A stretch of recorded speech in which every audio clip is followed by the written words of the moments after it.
You've unleashed the wizard's magic, befriended the giant, defeated the green drake, and now it's time to open your first chest. Hello and welcome to Spell Valley. My name is Connor, and today we're going to talk about epic heroes. At the end of the tutorial in Spell Valley, you're offered these 3 different epic heroes to choose from. And although heroes in Spell Valley aren't more or less powerful ultimately, they do have different strengths and weaknesses that can really inform your playstyle. So I'm going to talk about each of these 3 heroes, what they're good for, what they're not good for, and how you can get the best use out of them in battle. Let's get into it. The first hero we're going to talk about is the Lightning Giant, who is big and slow, but he has a special attack, which is where he really shines. So let's get him out on the board. And you may think, how is the Lightning Giant going to fare against this many different enemy heroes?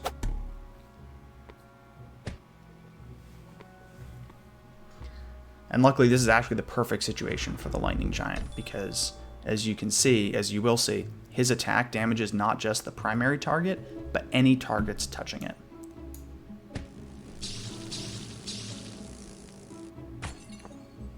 Pretty satisfying. So the Lightning Giant is really good in situations where there's lots of small, low health heroes in close quarters, and where those heroes can't avoid walking up to him. He's really good against the goblins because they have to get close to attack, and that means they're going to get hit with the lightning. Alright, next up we're going to talk about the Minotaur. So the Minotaur is like the Giant in the sense that he can move or attack on his turn. But he also has a spell. Now, it's Spell Valley, so there's going to be spells involved. Not every hero has a spell, but a lot of them do. And the Minotaur's spell lets him move in a line until stopped. So he can rush all the way across the board and then attack afterwards. And so this sort of allows him to move and attack even if he can't do that normally. The downside to this is that it takes a few turns to charge up. So his mana cost is 3. Every turn he's going to get 1 mana. And then once he has all 3 mana, he can use that to run in. Which means he's really good at dealing with these squishy heroes in the enemy backlines. So we're going to face off with this Giant on this side, try to keep him distracted, and wait until Bull Rush is ready to cast.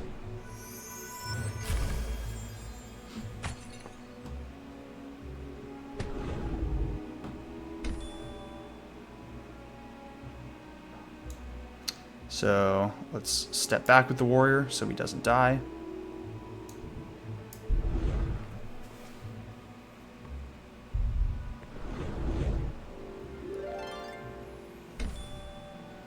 One of the big problems in this level is going to be the healer, who's going to keep healing this Giant if we don't stop her somehow. And I actually think, I was considering going in here and killing the healer, but I think we have to kill the mage first so she can't do any more damage to us.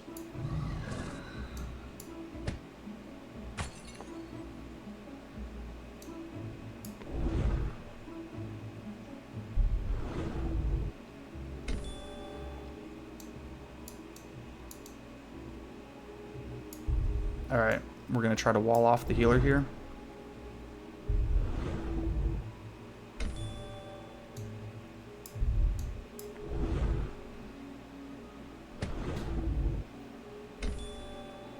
And we're going to use Bull Rush to get the first strike on the Giant. Alright, clock's ticking. We only have a few turns left.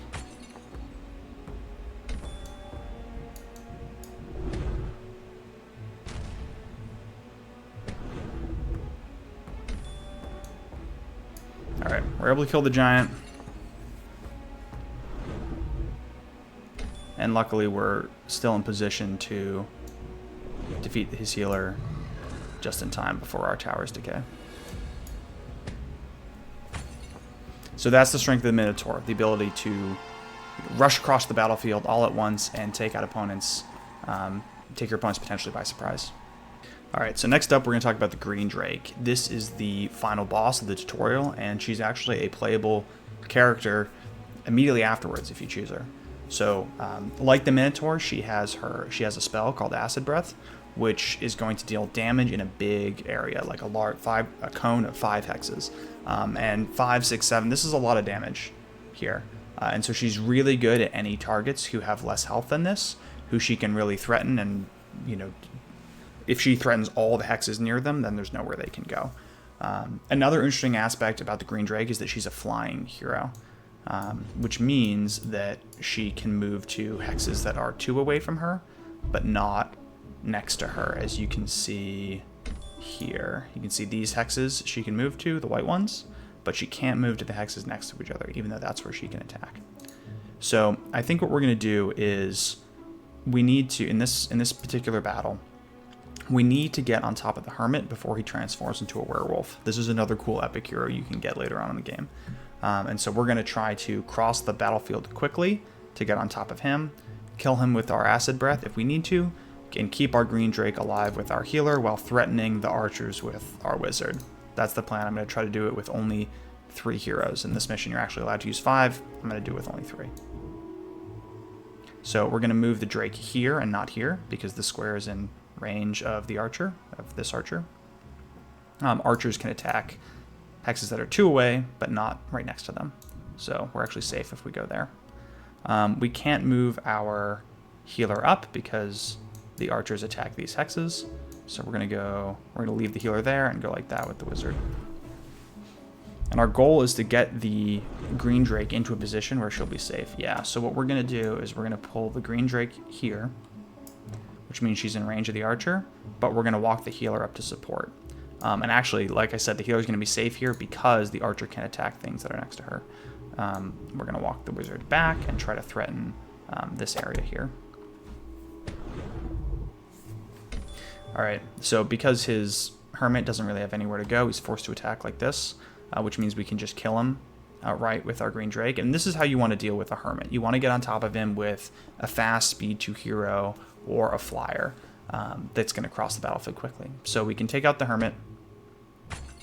We can cast our Acid Breath, which is a next turn spell, which means we cast it this turn, and next turn is when the effect is going to happen. So you can see these little markers here indicate that this is where we're going to be breathing acid, and this poor archer has nowhere to go. Now, if we just passed our turn here, we would actually be in trouble, and that's because our Green Drake is in the archer's range, and if the Green Drake dies before it can breathe acid, then it's not going to breathe the acid, and the archer will survive.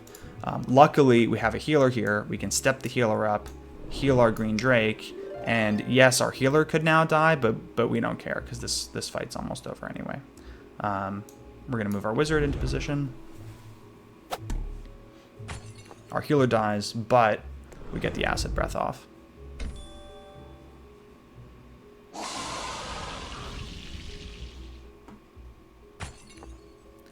And from here, it's really just clean up. We surround the archer. She's got nowhere to go. And we can even blast our own Green Drake for fun at the end. So that's the Green Drake. Cool hero, a lot of space control.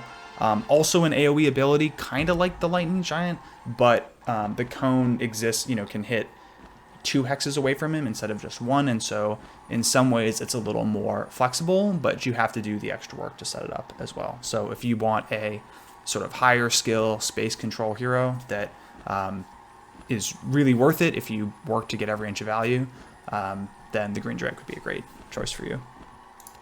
So those are the first 3 epic heroes you'll encounter in Spell Valley. There's the Lightning Giant with his best-in-class area damage, the Minotaur with the speed and maneuverability that comes from his Bull Rush spell, and the Green Drake who can really lay waste to the battlefield. So it's a big decision. Choose wisely. Don't worry if you wish you had picked a different one. You will be able to unlock them all after playing enough Spell Valley, along with many of the 74 other heroes that exist in the game.